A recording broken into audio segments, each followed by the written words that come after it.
Welcome to the Filmlinks Podcast, a bi-weekly podcast where we analyze all that goes into effective filmmaking. I'm Jonathan. And I'm Alex. And this is episode 87, Disney Doesn't Die. And joining us today is one Aaron Johnson, the animaniac. Oh yeah, definitely. I'm either Yakko, Wacko, or Dot, or I'm all three. Yeah, I was about to say, it sounds like you're all three, man. That'll work. Oh, man. All right, Aaron, so you are here to talk about a company. This is kind of like an interesting theme that you've picked out, because usually we focus on a director or a type of film or something like that, but this is more of like an era in animation history. So why don't you kind of set us up for kind of what we're going to be diving into today? Oh, well, this is just a little indie company. I think you've heard of their movies at Disney.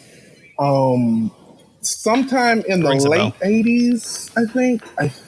Like they're kind of big, but I don't think everybody's caping for them. But in the late 80s, there was this this idea that animation was just for kids, and the Reflection had this very cheap looking kind of attitude towards the business as a whole, and Disney suffered greatly in what a lot of people would call the Dark Ages. But interestingly enough, this will dive into both the Dark Ages and the Renaissance era, which every 90s kid ever always refers to. So this is going to be a very interesting all three of time. us fall into that. Yeah, for real. 90s babies, what's up? Yeah. So there's some influences that actually brought around the Dark Age of Disney. As we all know, the first golden age of Disney happened during the 30s and the 40s, especially during World War II, when Disney was just pumping out all of these classics. Think like the classic Disney princesses, Snow White and the Seven Dwarfs, Cinderella. Going up into the 50s and the 60s with stuff like 101 Dalmatians, which is sometimes marked as the end of the golden era, and sometimes Jungle Book is marked as the end of the golden era because that's the last film that Walt Disney himself actually contributed to. And so a couple of influences came about to bring about the end of the golden era of Disney in the mid to late 60s there. With the death of Walt Disney, so he was no longer involved with the production itself, and of course the introduction of processes that, while it made the animation cheaper, also made it, look cheaper, including the ability to Xerox the backgrounds over and over rather than having to paint the background each time. Which is why in a lot of the golden era films you can tell which items are about to move, because there's a distinct difference between the items that are animated and the items that are strictly part of the matte painting. Yeah, and so the whole effect kind of led to a cheapening of animation, and it kind of put it into, like you said, Aaron, into this kind of kids genre, to which it's kind of never really resuscitated. Even now there's like there's the animated Best Picture of the Year award at the Oscars. Which is kind of like putting animated films in a camp to say that they can never, ever win a Best Oscar, because they will always win the Best Animated Oscar, which is interesting. Thank you, Disney. Yeah, but also around the same time after Disney dies, there were creative differences. There was a lot of kind of like politic issues in the executives at Disney, but also some of the creatives, most notably probably Don Bluth, left the studio and started his own animation studio, which provided a lot of competition for Disney, and his films were getting better reviews than the Disney films in that time period. There's some good Don Bluth movies out there that all involve mice. Yeah. And then Disney releases The Black Cauldron, a.k.a. the film that almost killed Disney. And it made about half of its budget back and almost completely sunk the studio. And so after a little bit of a process, which we're going to be talking about, this is kind of the focus of our episode today, is from The Black Cauldron to the Disney Renaissance proper, which begins with The Little Mermaid. So why don't you guys tell us what films we're going to be talking about? Well, first up today, Jonathan, we've got, of course, The Black Cauldron from 1985, directed by Ted Berman and Richard Rich. It's got a bit of a cult following these days, but really, I'm just here for Gurgi. Gurgi. I think you said Gollum wrong, Alex. Oh, no, Gurgi. He's the only character with an arc in the whole movie. But it's true. Yeah, he does have an arc. We're going to talk about a lot of arcs today. Yeah, Aaron, what is the second film? Which is not technically a Disney film. It's a wonderful combination of a lot of different creatives. It's the great Who Framed Roger Rabbit from 1988, directed by Robert Zemeckis. And oh my gosh, so much, just a lot to unpack here. But you've got Zemeckis, you've got Disney, you've got Warner Brothers, you've got Steven Spielberg, just a lot of different things. You have the great animator Richard Williams, just a lot to unpack here. And I don't want to give too much away before we get into it, but just we're in for a treat. Yeah, and as far as Oscars, this film won Best Film Editing, Best Sound Effects, Best Visual Effects, and a special achievement for animation direction, as well as being nominated for Best Cinematography, Best Set Decoration, and Best Sound. So it was noticed when it was released. And then we'll be moving on. The last film, as I've already said, will be The Little Mermaid from 1989, directed by Ron Clements and John Musker, which at the Oscars won for Best Original Song, Under the Sea, and Best Original Score by Alan Menken. And it was also nominated for another original song, which is Kiss the Girl.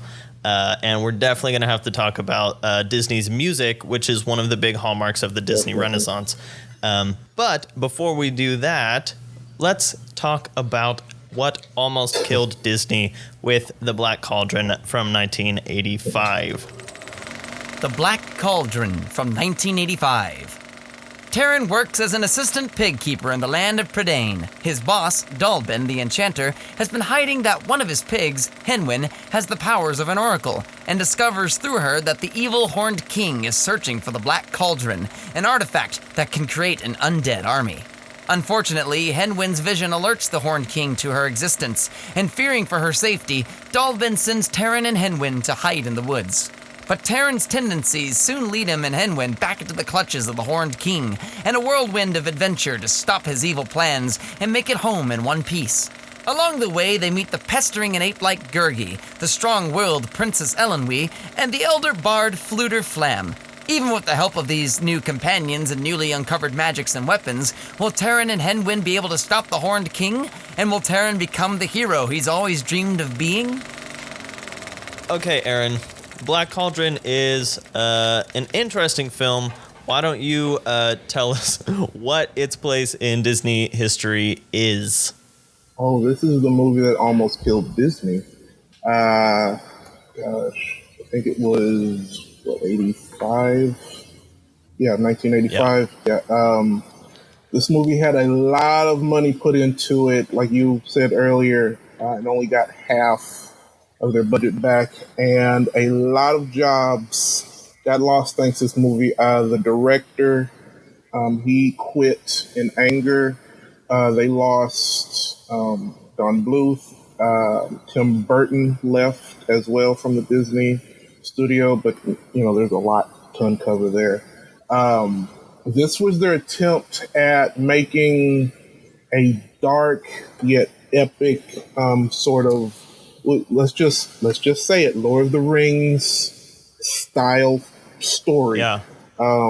Based off of some novels, in the big heyday of a lot of different Tolkien-esque, stories, copycats coming out.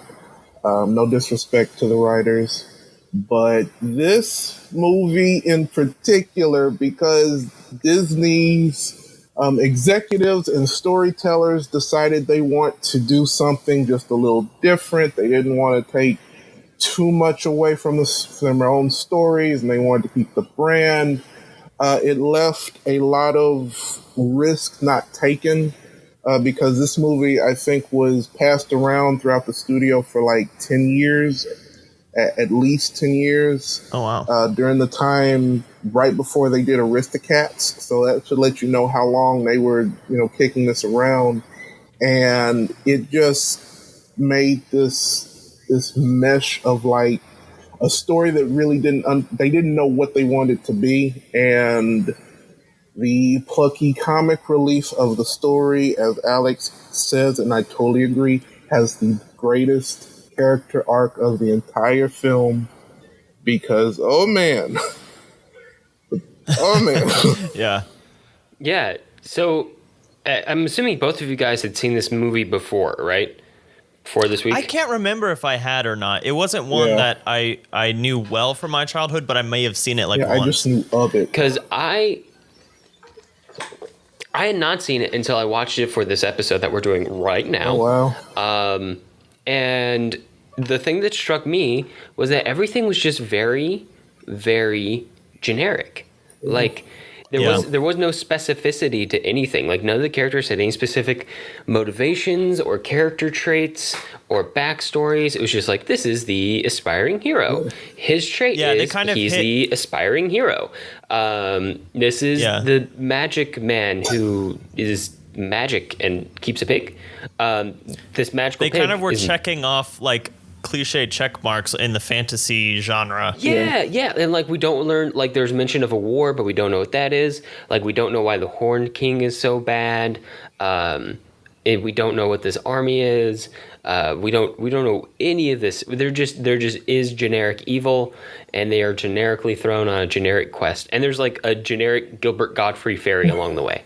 You can thank so many people for that. Yeah. And then as we've been kind of talking about, we have the side character of Gurgi, who starts off as kind of this selfish scavenger character who's just looking for anything to eat, just like doing whatever he can to get by. And then he learns to fall in love with these characters and ends up sacrificing himself for them, which, like we've been saying, that's kind of the biggest, character connection that we have, the biggest arc that there is. Although I felt like it kind of undercut itself, because his lines right before his sacrifice are like, "You have lots of friends. Gurgi has no friends," and then he sacrifices himself, which for me almost bordered between like switching from sacrifice to just straight up suicide. Yeah, right. Because he's supposed to be sacrificing himself to save the friends that he just got in time to sacrifice himself to save. But it felt more like he was just sad for his pathetic life. But it's still the most compelling character development that we have in the whole movie.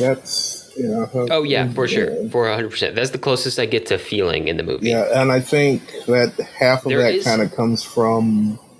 I can't prove this, but I have a feeling that in the process of when they were making this, they were still trying to kind of compete with Ralph Bakshi, who's another animator.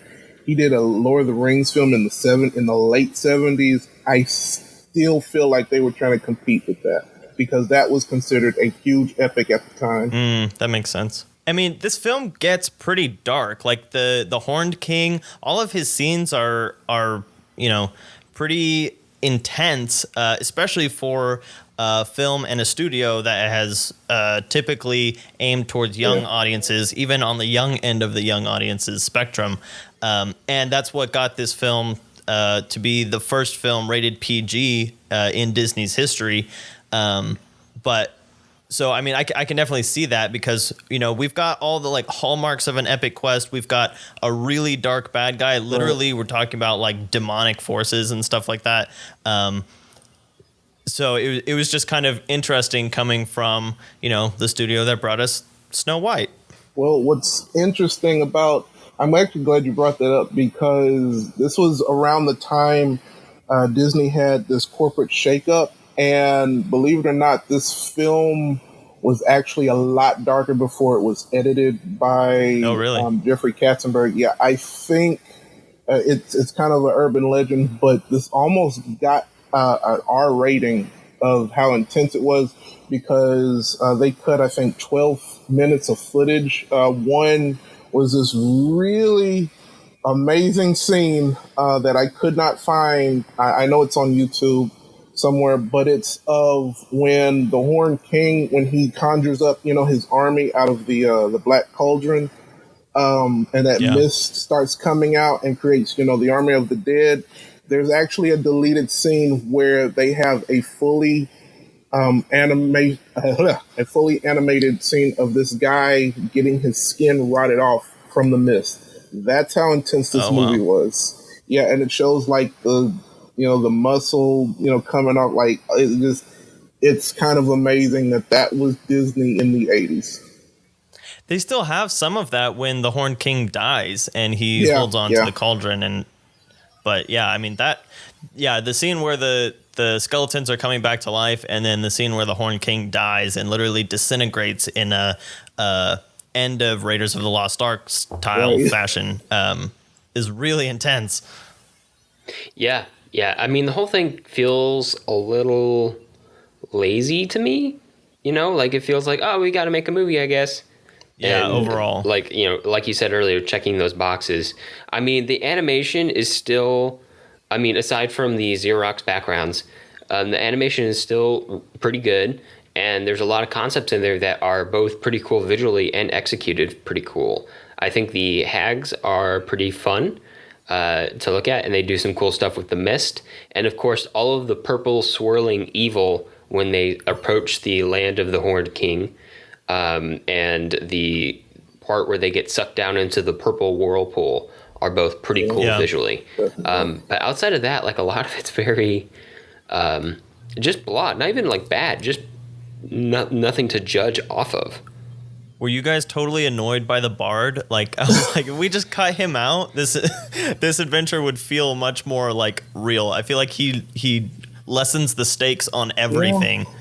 Oh, for sure, for sure. That's what a bard does. As a dungeon master myself, that's what bards always do.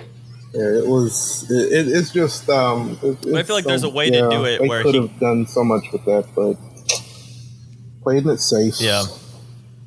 Maybe they'll remake it since It's only a matter of time with Disney, right? Live action Black Cauldron. Gosh. Here we go. Who's gonna play Gurgi?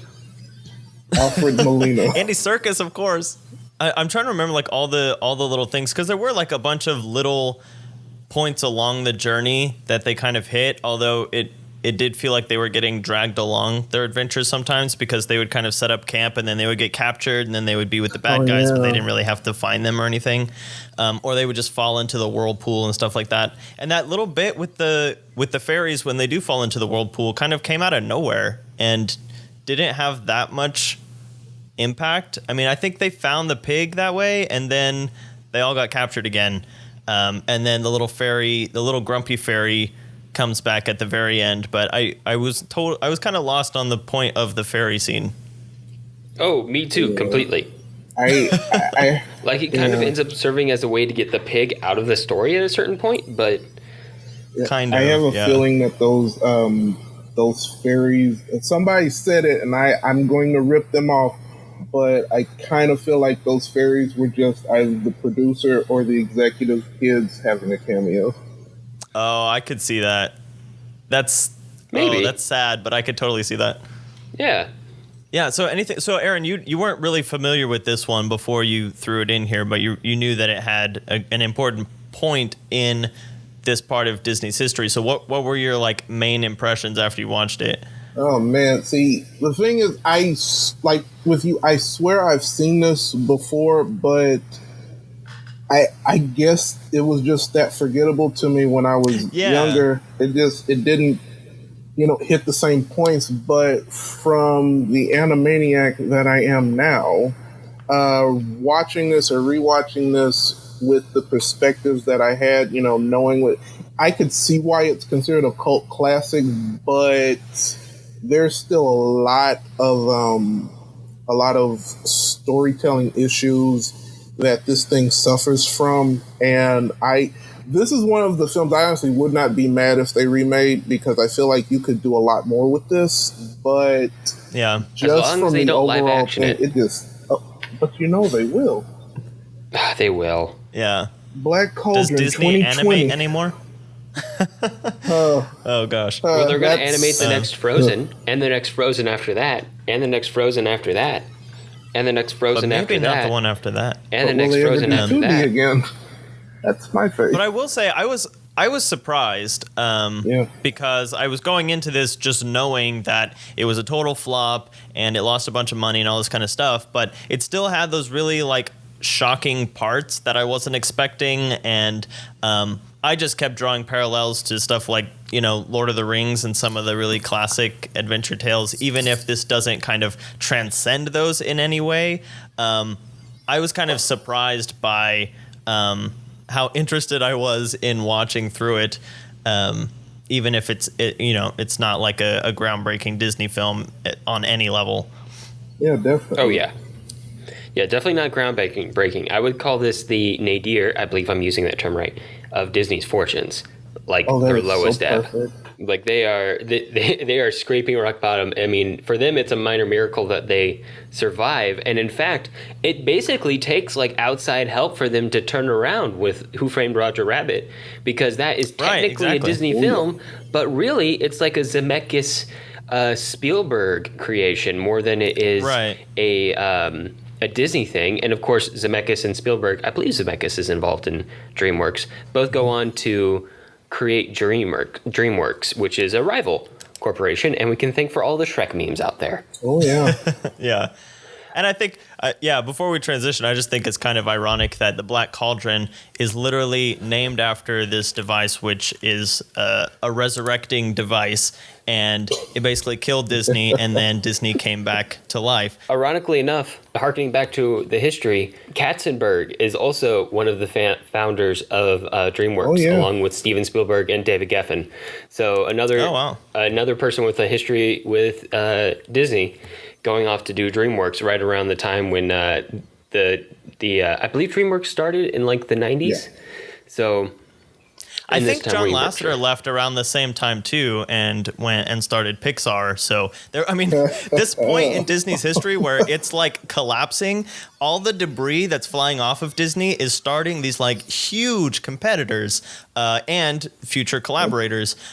So, you know, as kind of tragic as it almost is, it's also completely necessary. And there's a great series of video essays that we've been posting on the socials lately that I'll link to in the blog post that kind of talk about that, how Disney was on this downward spiral, but only through that could Disney's animation and all the animation that now surrounds Disney kind of have come to life in the way that we see it now, and all of the kind of innovation that has been done since then.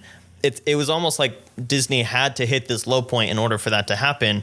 And one of the things that kind of kicked off that innovation was Who Framed Roger Rabbit. So there's my transition. Jason, set us up for that one.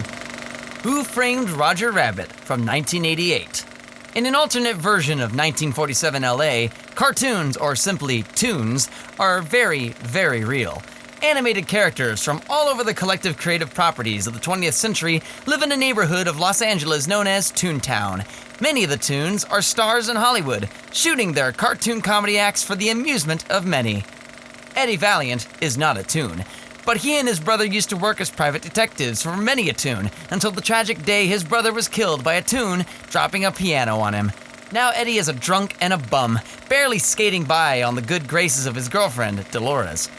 He's reluctant to take on the case offered to him by Maroon cartoon studio head R.K. Maroon, but he needs the money, and so he collects photographic evidence that Jessica Rabbit, Hollywood sex bomb and wife of famed cartoon performer Roger Rabbit, has been playing patty cake, literally just patty cake, with the owner of the Acme Corporation in Toontown, Marvin Acme.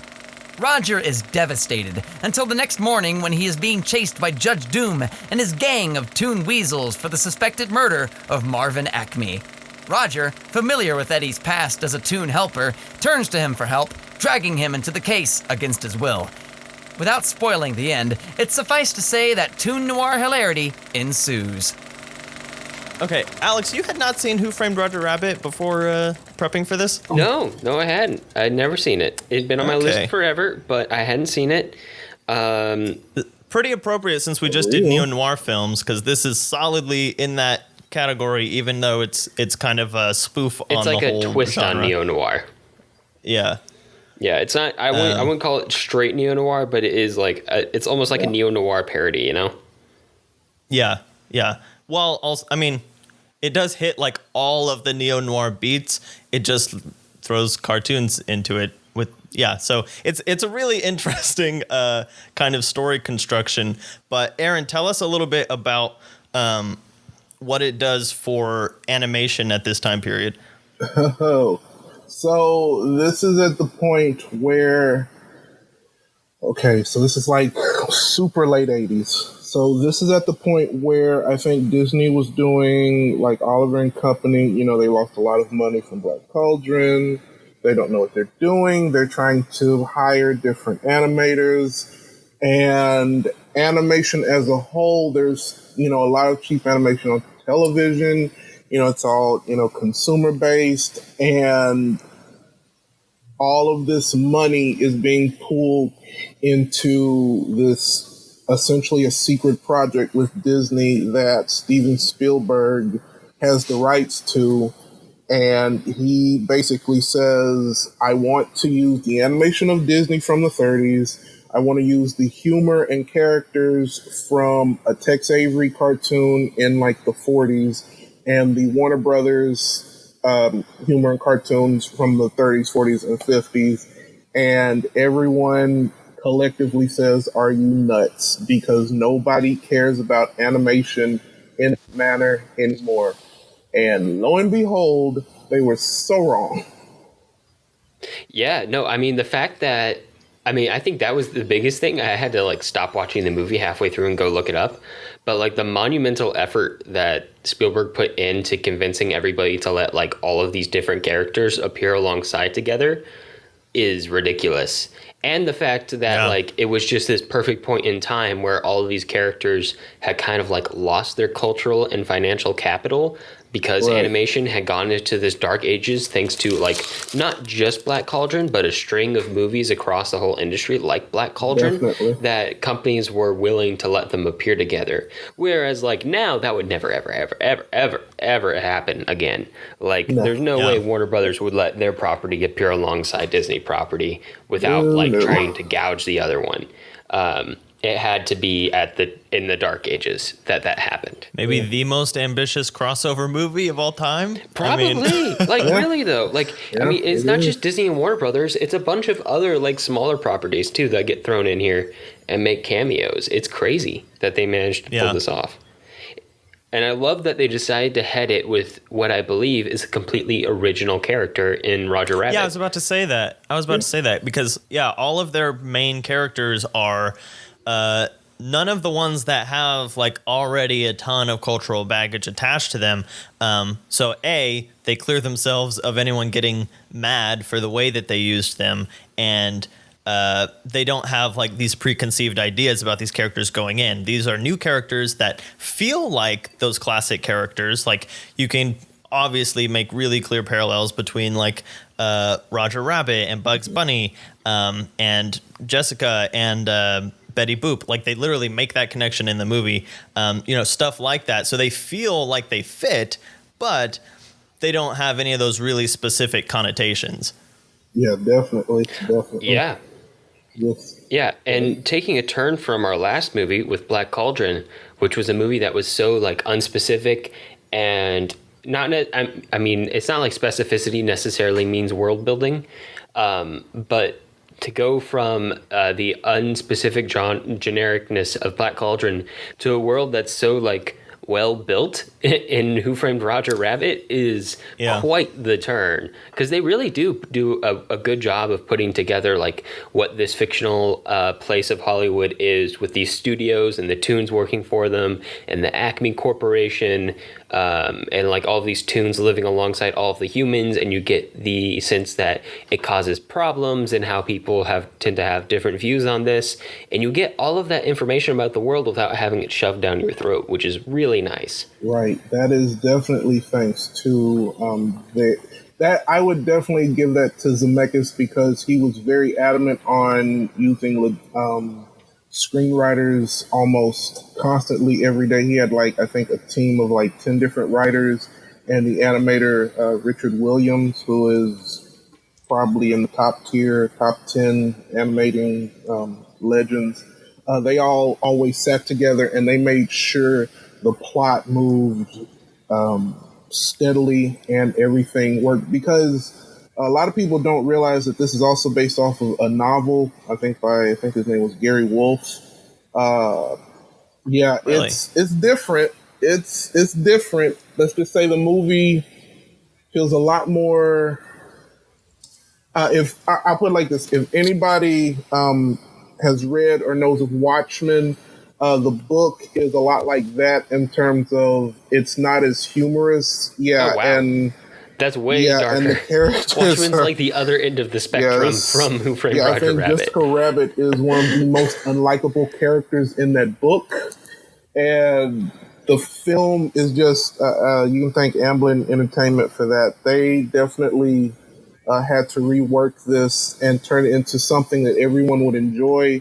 And I think this is about the time when, you know, the really big shakeups with executives and, you know, heads, because I think Roy Disney himself, you know, he was very happy with this product, but it also came at a price, because all Disney had was the marketing rights to this. Boy, they were hot, because I think there were like 3 other shorts of Roger Rabbit made, and they were incredibly well animated. But, you know, going back to what, you know, you guys said earlier, there's no way this can happen now, because it's kind of a rat race at this point. And, you know, just with the storytelling alone, I don't know too many movies that can seamlessly pull off just a zany plot like this, because it just, in the book, I think it was called Who Censored Roger Rabbit. The characters that were toons, it was played more like a comic book, and so now with this, you know, with using the medium of film, it definitely played off better, because we got to see characters we grew up with. You know, just, I think this is one of the first movies I saw as a child. Yeah. So, you know, just seeing all these characters together and playing off each other so well, and, you know, since realistic enough, it's a dream come true for any animaniac like myself. I love that word. And I just, I will say this is the film that got me into animation, just because of the incredible hard work that the animators and puppeteers, because, you know, everything from Eddie's coat moving, that's all puppetry, and God, they worked their butts off. They really did. And you just the technique to make this happen is crazy. This anymore, man. It still looks really good, and like seamless in the way that all the interactions and stuff happen. But like you were saying about how all of this kind of works, I feel like part of it, and we talk about this a lot on the podcast, but it's about the actors believing in the world. Like, the reason that it feels real is because it's played like it's real. It's not played with a wink and a nod. It's literally Bob Hoskins plays this like he's the hard-boiled detective. He just has to deal with cartoon characters. Like, that's just the world that he knows. It doesn't feel like it's a disconnect or anything. And the other thing you said, Aaron, as far as like this being one of the first animated films that you saw, like this is one of those things that, like, in the 80s, kids movies were very different from kids movies nowadays, because I actually rented this from the library, and I had to go to the kids section of the library to pick up this movie, and I was like, there's a lot of stuff in this movie that I don't know that you could pull off anymore, like kids handing the guy a cigarette or all the drinking. There is a literal on-screen murder with a gun that happens, and it's a really dark kind of plot overall, even though there's all this zaniness happening around it. But that's one of the things that I always find so interesting, is that, like, here, kids, go watch Who Framed Roger Rabbit. Have fun.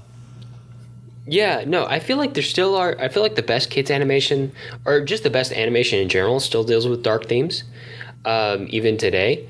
But you do have a point, and I think Aaron, you were getting at something that I think maybe wasn't as true during the Disney Golden Era, but was definitely true moving forward for the Disney Renaissance and like the future of animation in terms of like Pixar. In that Who Framed Roger Rabbit definitely has like this dual appeal both for kids and adults. Like it is a kids movie in theory, but also like it's perfectly entertaining to adults as well. It's got Yeah. all of the characters that they grew up with. It's got a mix of both like kids humor and adult humor in it, and that's not a mix that you see in like Black Cauldron and like nearly any, basically any animated movie going back. Like the golden era Disney movies didn't function like that, but the ones moving forward do. All of the Renaissance ones definitely have a mix of humor like that, and definitely all the Pixar films have a mix of humor like that. So it kind of serves as like this touchstone where like you might signal it as like the herald of the revival of animation, and both like being like commercially viable and like setting the tone for how the humor is going to work moving forward. Yeah, it's definitely an amazing process that I think it kicked off. I think this was the real beginning of the animation renaissance, just not the Disney Renaissance, because if it wasn't for this, you wouldn't have half of the animated products that kind of shape, every single subgenre within animation. You wouldn't have Cartoon Network, you wouldn't have Nickelodeon, you wouldn't have Spielberg dipping his toe in animation with Tiny Toons and Freakazoid, all these different things. And of course, Batman the Animated Series, got to give a shout out to that. And it's a lot of that's proof of a lot of different creatives coming together and pulling off an amazing feat, just showing what the medium can really do. And it's just an amazing film. And oh my gosh, I am totally going to watch this later. Yeah, I actually didn't realize that Robert Zemeckis directed this. Yeah. And I never thought of Robert Zemeckis as much of like an animation director. I think of him more as like, Back to the Future and that kind of stuff. But, we talked about A Christmas Carol on the podcast. We kind of mentioned Polar Express, I think, in that episode. And, this kind of just goes to show how a lot of the directors like Robert Zemeckis like are willing to take chances on stuff like this, and when you get a really good creative head behind it who believes in it and doesn't think that animation is a kid's medium or whatever, like you can actually get some really good stuff out of it. And Robert Zemeckis obviously goes on to kind of keep pushing animation into kind of what we're seeing nowadays, which is more and more photorealistic animation, which is where Disney's going too. So Still a great director. I was watching some of the behind the scenes on this film, and it was interesting because I was wondering if they just like literally eyeballed all of the animation and stuff, but they actually had like foam models of all of the characters with crew members kind of wagging them around in the scene and stuff like that, and then they would paint over them in the editing process. And I thought that was really interesting. And for the car, I forget the car's name, but Bob Hoskins was sitting in this little go-kart that had no walls or anything, and he's not even driving it. He's holding a steering wheel, but there's a guy sitting behind him in all black who's actually driving it around the street, and Bob Hoskins is just kind of like sitting there reacting to nothing next to him. He's not driving, but he's pretending like he's driving. It looks so ridiculous, but the way that they're able to add in all of those effects, like it really works. Yeah. I think all animators, anybody who's interested in animation, needs to check this out if they haven't, just because, or anybody who's just interested in film, period, because this is absolutely one of the top 10 films, just of all time. They really hit the nail on the head with this in terms of making the story, making likable characters too, because I don't think not many noir films have likable characters in them, and they definitely pulled it off. Right. They definitely pulled this one off. Yeah. And Roger Rabbit, like, almost crosses the line into being just really annoying, but you still Right. kind of love him throughout the whole thing. Okay, cool. So with that, let's get into the Disney Renaissance proper with The Little Mermaid. The Little Mermaid from 1989. Under the sea is Atlantica, the kingdom of the Mer people, led by King Triton, assisted by his advisor and court composer, the crab Sebastian. Ariel, the youngest of the king's many daughters, is a bit of a troublemaker. Unlike her father, she is fascinated by the culture of the land-loving humans and constantly searching out artifacts from shipwrecks on the ocean floor, along with her animal sidekick, the fish named Flounder, and taking her finds to her human culture consultant, the seagull, Scuttle. Things start getting complicated when Ariel rescues the land-loving Prince Eric from a shipwreck and a storm, leaving a lasting impression in his memory of her voice. But when Triton discovers that she saved a human, he wrecks her secret stash of artifacts. Sneaking in to play on the tensions between father and daughter is the sea witch Ursula, who offers Ariel a loaded deal. Her voice, for a chance at love on land with Eric. Desperate and feeling like a poor, unfortunate soul, Ariel takes the deal. But can she figure out how to be part of Eric's world? Will Eric kiss the girl? And will the kingdom of Atlantica survive under the sea?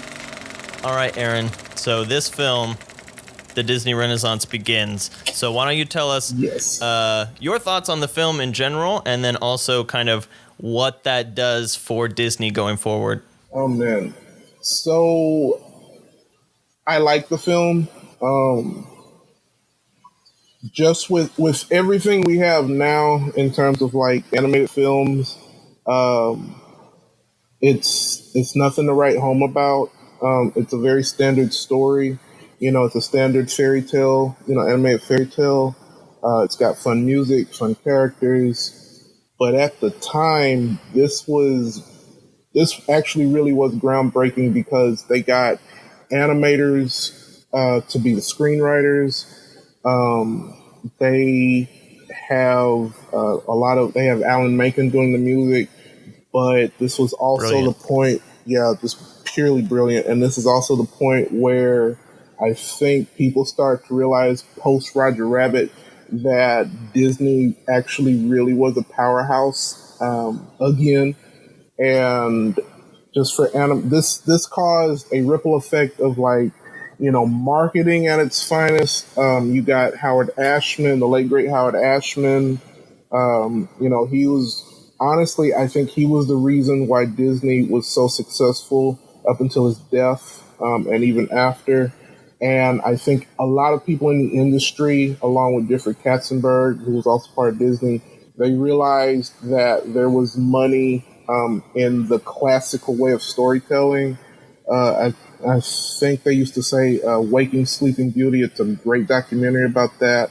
Same title. But that's what they used to call it. And it just, everyone post 89 and on have basically tried to recapture the magic that, this film created. Yeah, and you're right. It kind of brings back a almost like a Disney formula in the way that they started creating films throughout the 90s. In that you have a character who wants something, they want a different kind of life, and then they find like really shady kind of means of attaining that. They do that, and then all of a sudden there's consequences that they have to deal with coming out of that. And then, of course, adding in that musical element and getting these great musical composers to do that is just it's a way to heighten the kind of emotional interest and emotional stakes in all of that. Even if kind of like when you take the Little Mermaid on its face, it's not that big of a deal. But when you have Ariel like singing like how much she wants this, then you can really feel it a lot more. But yeah, ultimately, like, they have these things that they will come back to over and over again. Famously, Disney's I Want song, where in pretty much all of the films of the Disney Renaissance, there is that song of like what the character wants, and that has kind of just become a story trope in general, and it's always been there. You know, you even think of like Star Wars, and Luke Skywalker basically has his I want. He wants to get off of his planet and Did you just and pitch live a a Star more Wars exciting musical? life. Oh no! I'm sure it's out there somewhere. Actually, here's the idea: Star Wars rock opera, Whoa. guys.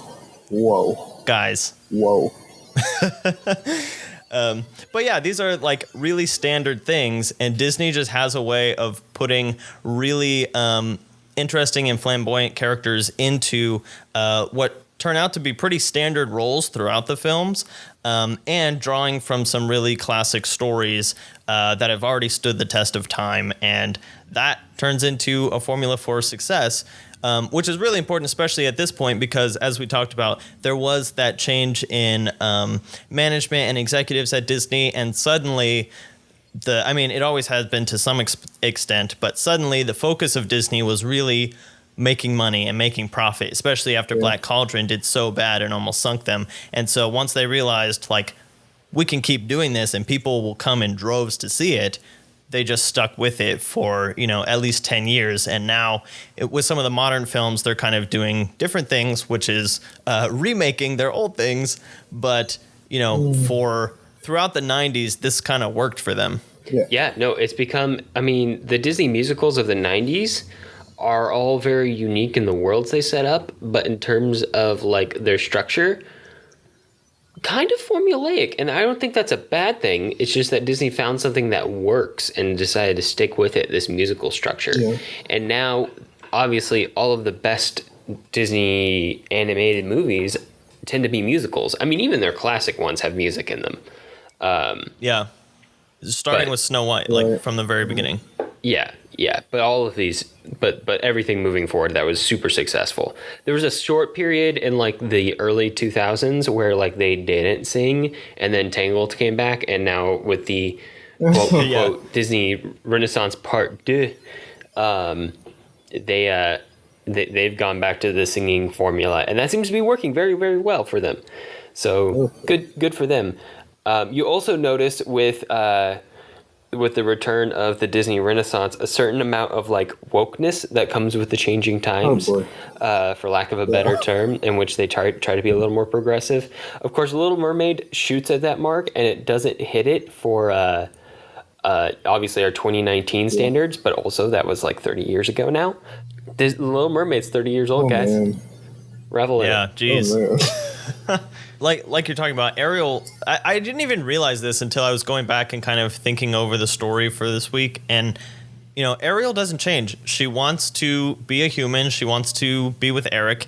And she gets that. Like, she goes through all of this crap. Her dad takes the fall for her. Somebody tries to screw her up, and then she... Yeah. Basically, she messes up on her contract with Ursula.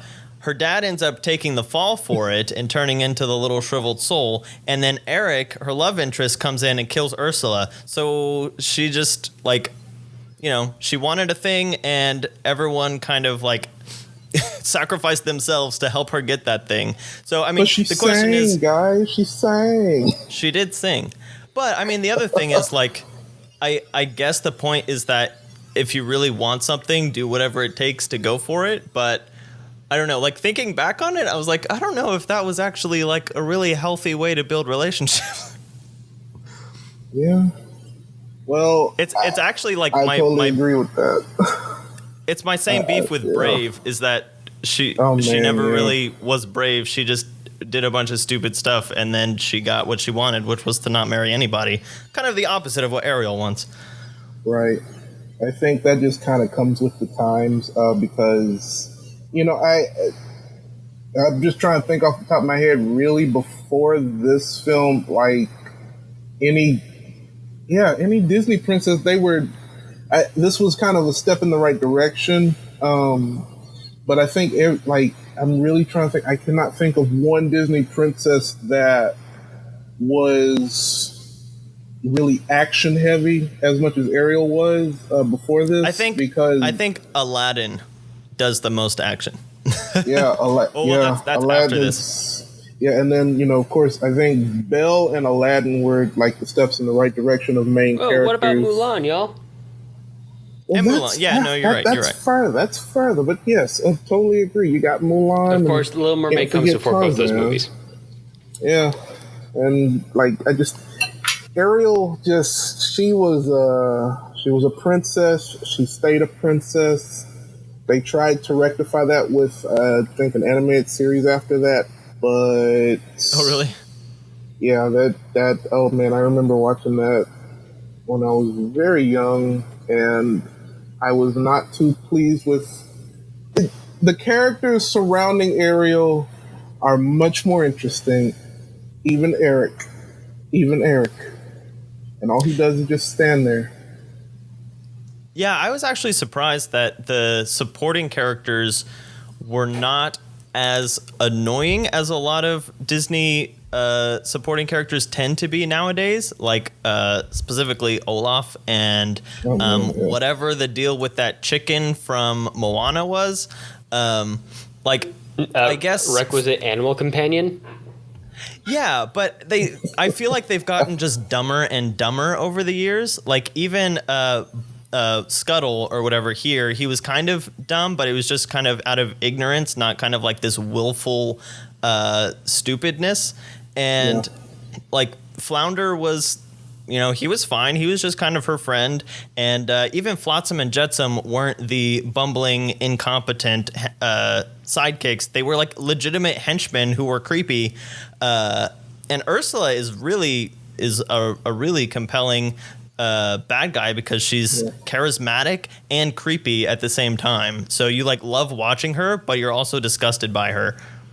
Yeah, I think you can thank Howard Ashman definitely for all of that, because he and Alan Menken, they came from a musical theater background. They wrote a lot of musicals, including Little Shop of Horrors, right before they worked at Disney. So, everything, Howard Ashman and Alan Menken were kind of the unspoken leaders of Disney at this time, before Howard Ashman died, right before Beauty and the Beast was released. And that's kind of where you get this, level-headedness of all these characters. And, you have these archetypes, and they're zany and they're wacky, but it's not, over the top as you see in a lot of later animated films. And that just kind of comes from them trying to, like you guys said earlier, copying the formula over and over.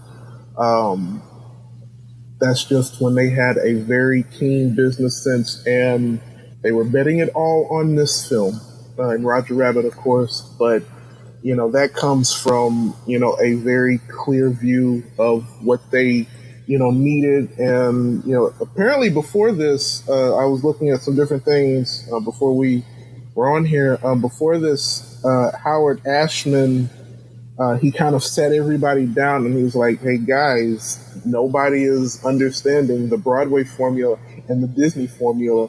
They actually work very well together, and nobody had thought of that up to this point. And now it's come full circle with everybody making Broadway musicals based off Disney projects. So that Ashby lecture is actually available online, and it's very interesting. If you're curious about this, I recommend taking a listen. Yeah, I'll find a link to that and post it in the blog post. But yeah, I mean, it does work. I mean, who of our generation does not just know all songs from, at least a handful of these films that we can call up at a moment's notice. These songs and characters or stuff are just iconic. And I think that's one of the other things about the Disney Renaissance.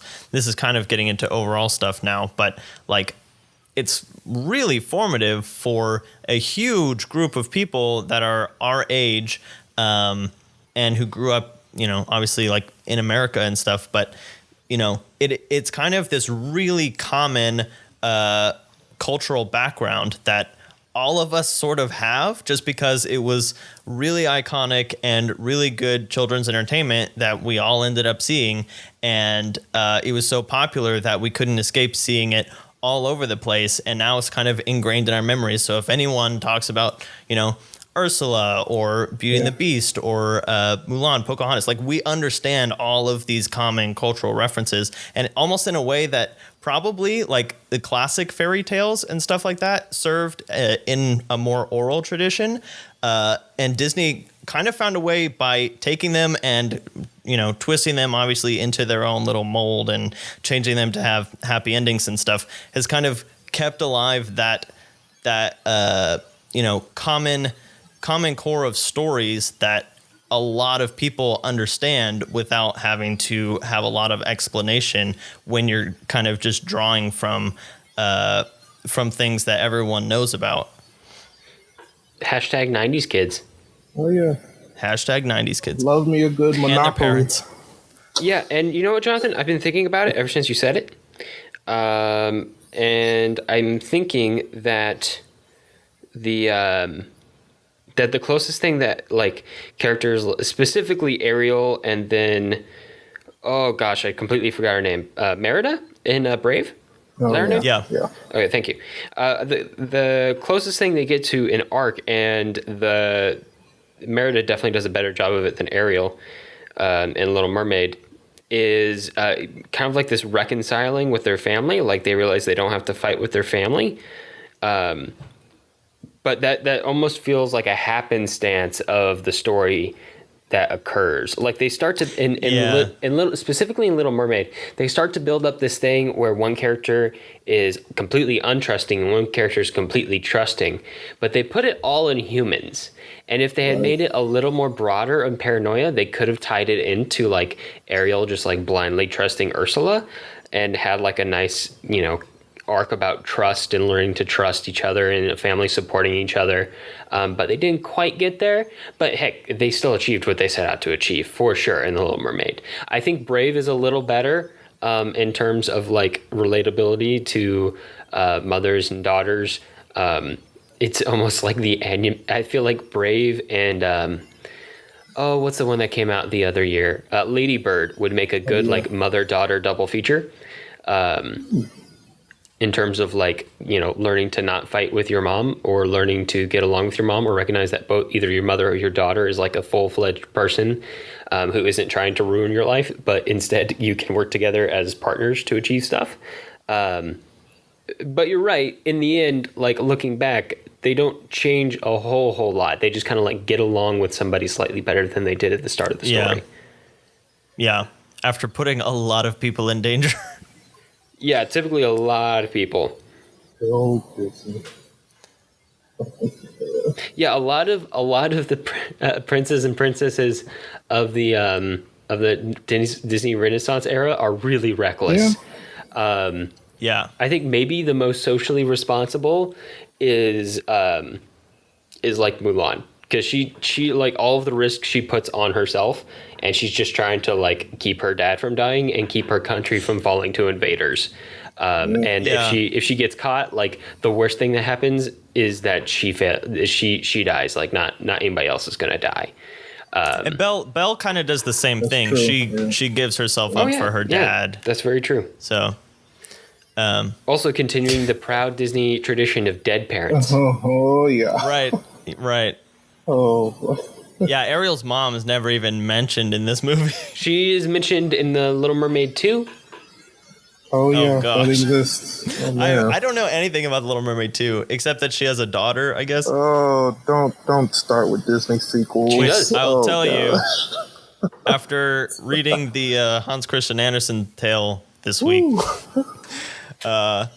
it's not as dark as Grimm, I will say, but it does not have a happy ending. It does not. I guess depending on how you read it, it gets kind of complicated at the end. But anyway, also, like, where you lie on, like, the morality scale. Like, I mean, anything could be a happy ending if you're just, like, completely evil. That's true. Also, That's Aaron, true. I have a question for you. Yes. What do you? Okay, so it's pretty well known that nearly everything Disney does, especially all their successes, are based on something. They're nearly all adaptations of a sort, whether it's a common fairy tale, or story, or a Hans Christian Andersen story. I feel like that if that guy were alive right now, he'd be so rich. He'd be banking. So rich. Disney owes so much to like that one man. I feel like they owe more to Hans Christian Andersen than they do to Walt Disney, who is a questionable character in and of himself. But how do you what do you think about them all being adaptations? Do you think Disney would or should ever attempt like a truly OG story? I 100% do. Just because, like you were saying, they're almost all adaptations. I'm trying to think off the top of my head ones that were released in films that weren't. So Or they have like- they or have like based more off of- original stories in their live action repertoire yeah, than that's their true. animated Yeah. repertoire. Is that correct? Yeah.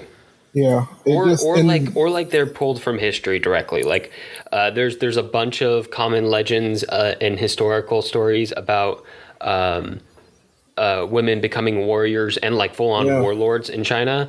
Let's see what else. Hercules is a myth. Yeah. Princess and a Frog is a like folklore fairy tale.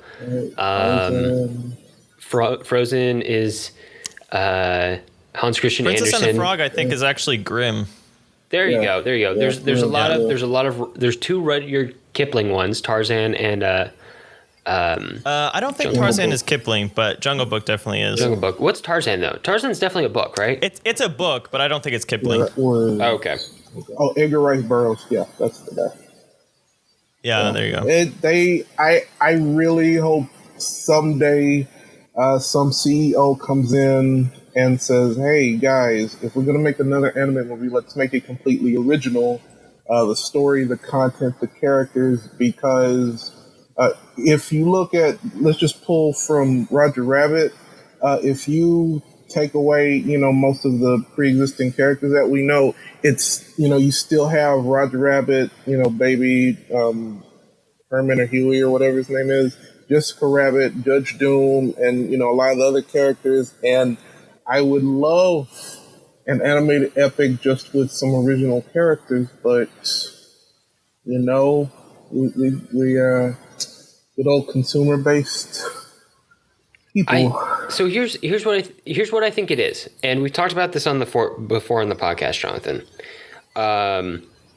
There is only so many.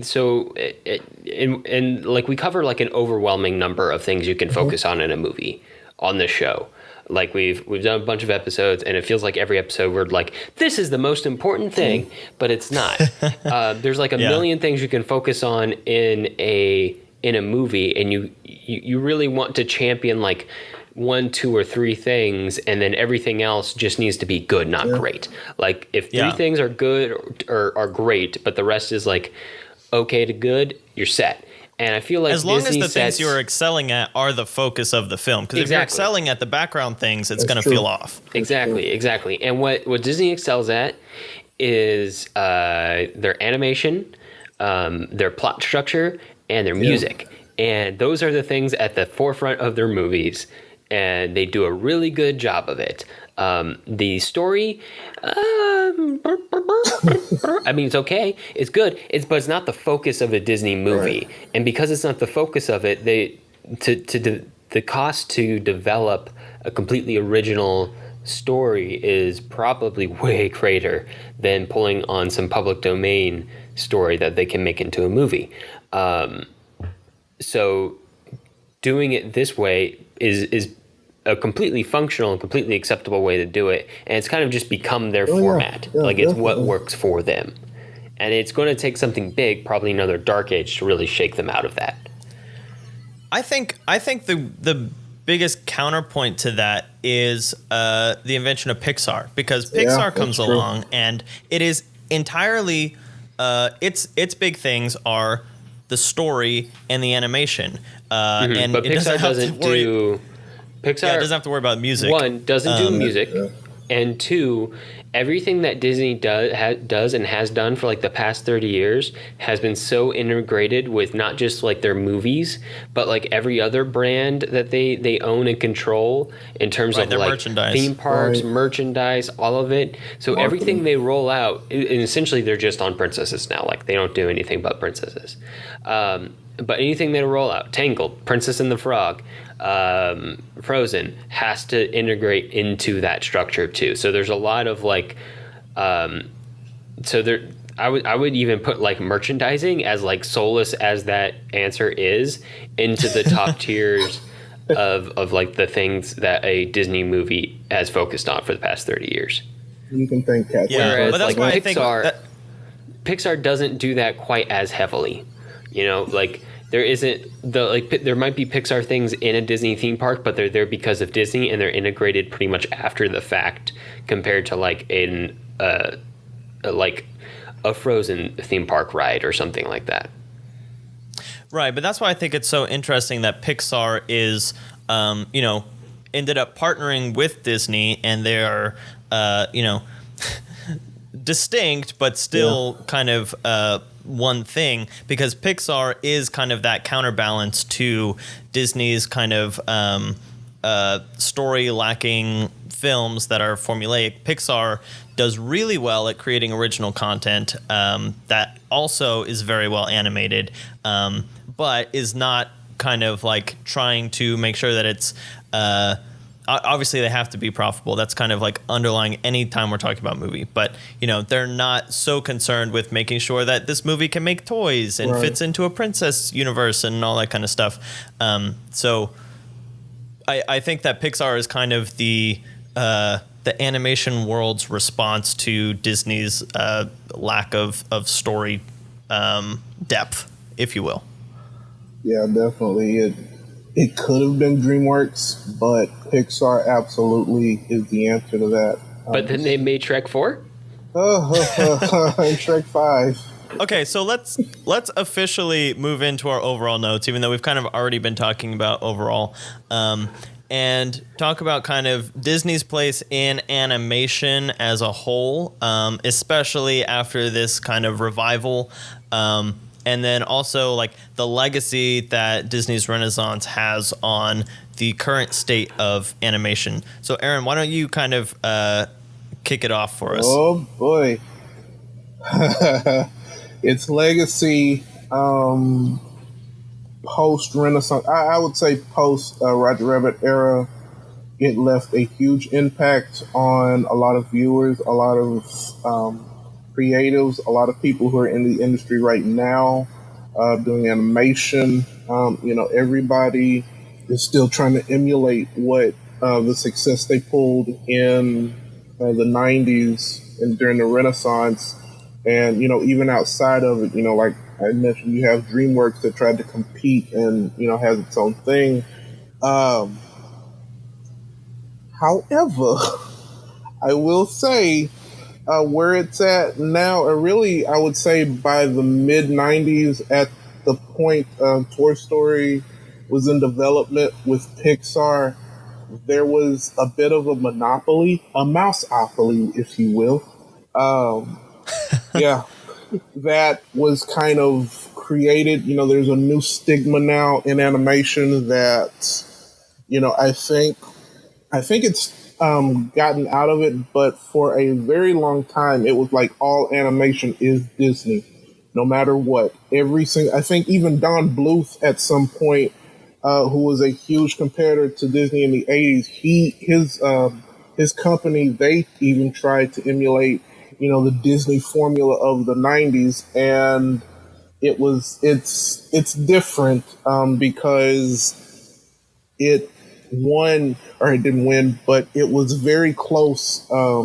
Disney, of course, they were very close to winning, or at least even with a nomination of Best Picture at the Oscars with Beauty and the Beast, and it's like that's where animation can go, but where it's at the moment, in time, and even in the 90s, there was like this 90s-esque attitude where we have to, push it to, a certain demographic of kids. We got to be totally radical. This is the time when The Simpsons was big. Everyone was kind of trying to find their niche, their own little niche, but Disney had its own thing, and it kind of ballooned into something I don't think anybody, even Walt, expected it to. at this point, and the legacy would be, just with the Disney Renaissance alone, something that I don't think you can recapture. Even with, the Frozens and things like that, you can't recapture what they did. But what has happened now, it is almost definitely a mouseopoly. Controversial take. Boom. Yeah, especially with all even the live action properties that Disney has been buying up and stuff. Yeah. Like they're not stopping at animation. It's Yeah, no, they've become full on like Acquisitions Inc. Okay, so Alex, you put an interesting question in here, as far as like, and we brought this up at the top of the podcast, but let's talk about whether or not we think Disney or any animation will, whether like specifically at the Academy Awards, whether animation will ever be considered for the best picture proper, or if it will always be, if you will, segregated to best animated feature. I don't think it's ever gonna make it out of that category. Especially as long as Disney is in control of most Disney / Pixar. I'm lumping them together because I feel like now they've kind of teamed up. I mean, they've literally teamed up in a way to make movies that are just conceived and marketed as being for kids, even though we've talked before about Pixar not necessarily being just for kids, and it's got a lot of appeal for adults too, and that's all true. But in the mainstream zeitgeist of the culture in America, they are marketed to and perceived as kids movies. Everything Disney and Pixar puts out as far as animation. And as long as that's the case, as long as they're in control of the major animated movies that come out in America, and they certainly are, there's not really a big other competitor besides those two, which again aren't really competitors. Like they both exist, but they exist under the same roof. Then there's just no way. They're always going to be relegated. Animated movies are always going to be relegated to the animated feature category.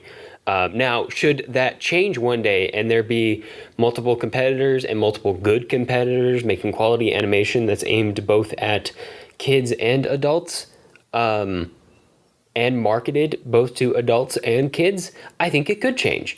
But for now, for the foreseeable future, I don't think it will. Aaron, what's your take? Yeah, no, I am definitely with Alex on that one. I don't think it's going to change anytime soon, just because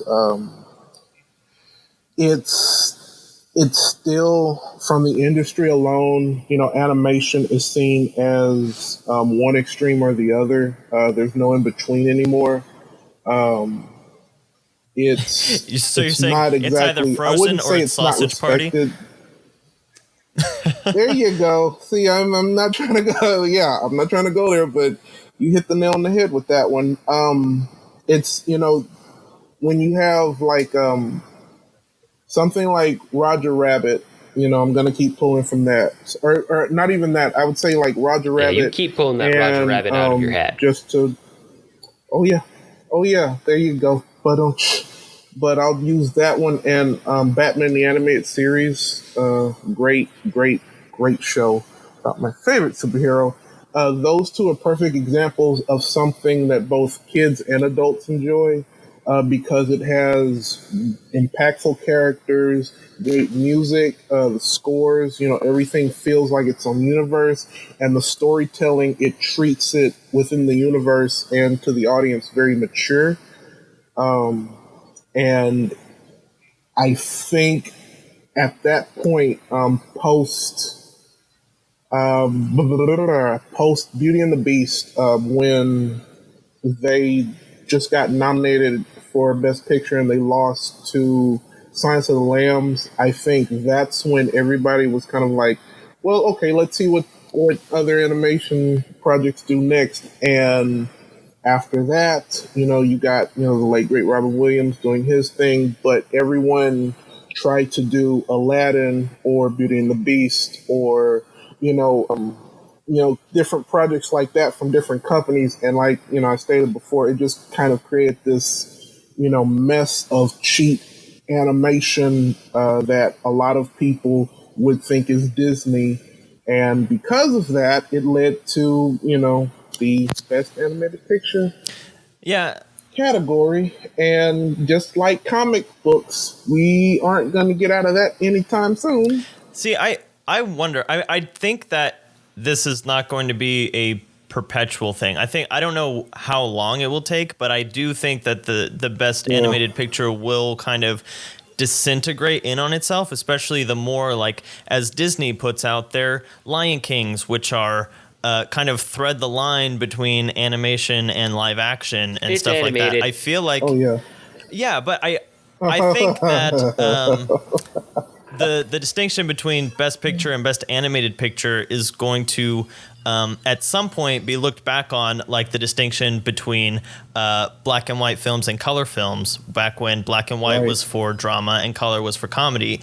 And at some point, the more animation is out there, the more that we are integrating animation with live action. Like, that distinction between animated film and live action film is just going to become so arbitrary that we're not going to need those distinctions. Yeah. I don't know how long that's going to take, but I definitely think that there will be a best picture winner that will be completely or nearly completely animated at some point. I don't know if I necessarily agree with that, and I'll throw out some points as to why. First is going off of your comparison to black and white, the black and white category at the Oscars. I see what you're saying, but that kind of tracked along the development of color technology and the proliferation of color technology into the industry. Whereas animation has been a thing for nearly as long as cinema's been a thing. Like, going back into the 20s, there's been animated movies. So, like... But they haven't competed really in the same arena as live action in the way that they do nowadays. I feel like that the distinction in those two is becoming thinner and thinner. It's possible. It's possible, but also I don't think that like what do you mean that they're going to integrate, that they're going to become indistinct? Do you mean like Roger Rabbits? Do you think we're just going to get a lot of Roger Rabbits of animated and live action crossovers? Or I think that we're already there. I mean, if you think about any superhero movie, Jurassic Park, anything, that's all essentially Roger Rabbit, because it's characters interacting with animated creatures and characters and stuff like that are as abundant as the characters in Roger Rabbit. They're just not pointed out as such. It's not poking fun at that in a meta way like Roger Rabbit does. I feel like maybe, but I feel like there's even a distinction between that kind of quote unquote animation, or CGI really, and animation. Because I feel like animation crept up to that point where it could be photorealistic and then stepped back and said, no, we like the style where it looks animated. And that's going to be the animated film moving forward. Like, that seems to be what Pixar likes to do, is to have their characters look a little more animated, and that seems like what Disney likes as well. Like, they don't make their characters photorealistic, but I feel like that's not going to blur together with the quote-unquote animated movie that has CGI characters mixed into it. Okay, like, maybe this is a better way to put it. I feel like the animated category is going to be reserved for movies that don't try to make photorealistic characters. Okay, yes, and that's fine. But maybe this is a better way to put my thought process, is that currently the best animated feature is films that are geared towards children, and I think that that's the distinction that's going to start to disintegrate. Like what Aaron was saying, is that right now it's either like a definitively like adult, like hard R kind of animated film to be shocking and ironic, or it's like very young children oriented. And I think that as the stories that are being told through fully animated films starts to broaden, and people like Brad Bird are able to take their stories that they don't want to be secluded to a child audience, and we can kind of stretch that out across the genre range so that they're not all comedic or they're not all children oriented, and they kind of can fill in holes in all the other genres. I think that's when it's going to be harder to say like, oh, this is just an animated film, but it's like when we have an animated film that can compete in tone and story with something like Silence of the Lambs, that's when that distinction will be really hard to make. Yeah. That I agree with. That I falls 100% on the agree with. executives. And There we go. There definitely we got there. Socrates, man. Socratic arguments. That's what we're here for. We got to the synthesis. But yeah, I mean, there is already a country out there with a model to look at, although albeit a very different style. I mean, if you look at Japanese animation, and we already have on the show, if you want to go check that out, they make movies that are for both kids and adults, and very much marketed as dramas or sci-fis that just happen to be animated.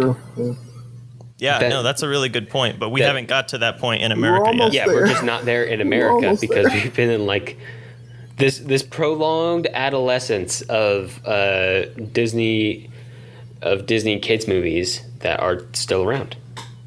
Not that those are bad, and not that those should go away. It's just that it would be very nice if there was a little more choice out there for those who like animated movies. Yeah, we almost got there, guys. You can blame the 60s. Blame the 60s. How long do we think it'll take before Disney stops doing this thing that they're doing right now, which is remaking all of their Renaissance films that were super popular with our generation, who can now buy their own movie tickets? Before they start loss. They need something to make their films to do like Pixar. Like I pointed this out I think last time on the podcast that I heard Pixar is working on after Toy Story 4 stopping doing sequels and working on original content. And then I saw that new trailer for the one about the two elf brothers that go on an adventure. That one looks pretty good. I was like, that's interesting. That's new. That's different. I'm excited about that. And I just wonder, like, I love that Pixar is part of Disney, and so we can say like Pixar is helping Disney with that, but I also feel like Pixar is Disney's cop-out way of saying we can keep doing our thing because Pixar is doing a good enough job of creating the original content. Oh, for sure. For sure. It's like Pixar's the angel on our shoulders and Disney's the devil on our shoulders. Okay, cool. So let's talk about what we're going to be talking about next time. Alex? Next time on the Filmlings, we're going to be talking about one Peter Jackson. If technically Jonathan's favorite director is Christopher Nolan, probably his second is Peter Jackson. I feel like that's... I will say I have not seen any of Peter Jackson's films that were not Tolkien related. So this is going to be very interesting for me. You've seen King Kong. Okay, yes, that's true. I've seen King Kong. But you might notice a gap in our lineup for next week, and we'll explain why. That's for Lord of the Rings and King Kong. Lord of the Rings is being handled in a very special manner because that is like near to sacred material in Jonathan's household, and we must handle it appropriately. And of course, we've already covered King Kong on the podcast. That Peter Jackson King Kong was one of the two good King Kongs we covered, along with the first King Kong, which was also good. And then there's the one in the middle that we don't talk about anymore. But we actually talk about it more than any other film on this podcast, Alex. Because it's so bad. Because it's so bad. But we're going to be talking about 3 of Peter Jackson's movies. One is Bad Taste, which I've skimmed through while selecting stills for our Instagram. And let me tell you, it is very much somebody with his friends, some like special effects, makeup and goo, and a camcorder like just trouncing around New Zealand making a movie, and it looks crazy. And I'm really looking forward to talking about that one. Heavenly Creatures from 1994 is one of his bigger films when he's starting to get into like, you know, being able to have money behind his projects. Yeah, and better put together, and still covers, you know, Peter Jackson-esque material, you know, kind of out there, and some dark themes in it. And then, of course, we're going to cover his most recent film, probably also the newly most recent film that we're ever going to cover on the podcast. It came out this year. They Shall Not Grow Old from 2019. Still sporadically playing in some AMC theaters occasionally. It's weird. It's like they're treating it like filler in their schedule when they have theaters open for certain days. But also available online at this point in time, even though it's still a little expensive, but still very good. I've seen They Shall Not Grow Old. I haven't seen the other two, and I'm very much looking forward to talking about the non-Lord of the Rings, non-Giant Ape portions of Peter Jackson's filmography. Also, with this one, we haven't actually done the Lord of the Rings yet. If we had done the Lord of the Rings, this would definitely make Peter Jackson our most covered filmmaker. Well, actually, no, it wouldn't because of Hitchcock. Yeah, Hitchcock will probably always have that title. Yeah. Below that, we've done several Kurosawa, but we should talk about what we are planning to do with the Lord of the Rings, and we have actually already done it. And what we're going to be doing is making available a series of commentaries that Alex and I have already recorded, which cover the entirety of the Lord of the Rings trilogy in the extended form. We sat down in one day and recorded commentaries over all three of these movies, 6 discs in total. And basically, that was the only way we could figure to get all of the information that we would want to put into about these movies and all of the kind of like oohing and awing over them that we could. So if you would like to listen to us talk a whole podcast through for about 12 hours over the actual film, you can do that. We're going to be making those available through Patreon. And also, again, if you donate $9 on coffee, you will get those. I'm just going to make those a bundle. So if you just want to get all of them for the $9, I'll send you a zip file. And if you are on the commentary tier on Patreon, you will be able to have access to those. Yeah, and then also talking about Patreon, our latest Patreon podcast was about the formation of the United Artists Film Studio back in 1919. And we kind of talked about their first film, but Alex and I both forgot to watch it ahead of time. So I watched it while we record the podcast. Yeah, and those Lord of the Rings commentaries probably won't be available until the Peter Jackson episode drops, but until then, you can listen to the last commentary that Alex and I both recorded also, which is The Long Goodbye from our neo-noir episode. All right, I think that's all the stuff we got to cover, all the housekeeping. That's all of it, and that's about all the time we have for this episode. If you have movie suggestions for us or just want to reach out, I can be found on Twitter at JSSatchel. And I'm at Alex Garinger. And I'm at @AaronMo_J. And I'm at the Blue Jay 1994. And to find links to things that we talked about today, you can view them on the blog at thefilmlings.com. If you like the show, let us know. Leave us a review on iTunes so other people will know what we're all about. We definitely appreciate it. Talk to you next time. All right, see ya. Peace.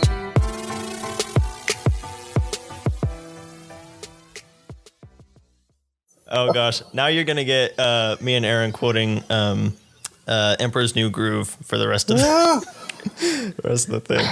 I love Emperor's New Groove. Where does that fit into the picture, Aaron? Oh my gosh. Oh man. That movie almost needs its own podcast. Yes. Can we do one that recaps both the movie and then the following show, The Emperor's New School? No. Maybe. Aaron, tell Alex about the documentary and all the drama that went on behind the scenes. Oh my gosh. Aaron and I kind of bonded over this in college. I need to send that thing because, oh wow. Emperor's New Groove was originally going to be a Prince and the Pauper story. And a musical. Like, Kingdom something. The Kingdom of the Sun. Yeah, Kingdom of the Sun. It was set in Mesoamerica in like this undisclosed time. It was going to be a hardcore musical, like post, think Mulan set in Mesoamerica with Prince and the Pauper. It would have David Spade as Cusco, named somebody else. I think his name was like Manka or something. And, oh gosh, what is it? Owen Wilson as the other guy, as Pacha. Oh, I didn't even realize that. That was There's a whole documentary about it. Yeah, and it was wow. And it was so much drama behind the scenes because this was almost directed by the same guy who did Lion King. They did so many treatments, so many storyboards. They had the film finished, and everybody kept watching it, and they were like, "Yeah, this is kind of boring. It's too much pathos. It's not, it's not hitting the beats that are making us, a business." And like, I think McDonald's was threatening to pull out because the story got too dark at some point for whatever reason. You gotta have that McDonald's merch. Oh yeah, we learned that from Batman, and it turned into a full-out buddy comedy because the guy who directed Cats Don't Dance with Warner Brothers came over and was like, "Hey, I can do something with this plot. A guy turns into a llama. It's funny." So Sting was a big deal. Where does he come into all this? Oh yeah, he was going to write the complete every song, and he was going to do the score because they were hoping to recreate the success of Lion King with Elton John. Oh gosh, that's what they were hoping. Yeah, and then Sting was like, "Well, I'll do it as long as my wife gets to make a documentary about this because she's in film school right now." And they were like, "Sure." And you got this amazing documentary that Disney does not want you to see. It is so fascinating because this is like post-Disney Renaissance, whatever they were going on in the early 2000s, whatever they were doing. And it was like, well, I know what is good for Disney. And then you had someone say, no, I know. And then it was a mess. But it was really good. It was really funny. It was different. That's what made this, work so well. But it's just one of those it's shocking movies that where such it's a like, good movie came out of that. It's like, what would have happened with this? There is so much concept art, and like Yzma she was more like Ursula. She was still, the Yzma that she's still like Ursula. Yeah. But she was like, she wanted to block the sun because the sun made her old. It was so. She had a great song. Like that song is online. Yeah, I need to find that documentary again. Yeah, I'd watch that. I watched the hell out of that. Yeah. It's called The Sweatbox, which is not ill-boding at all. Interesting. Oh, it's well, so, hey, apparently a film student picked the title, so. Yeah. Yeah. Well, there you go.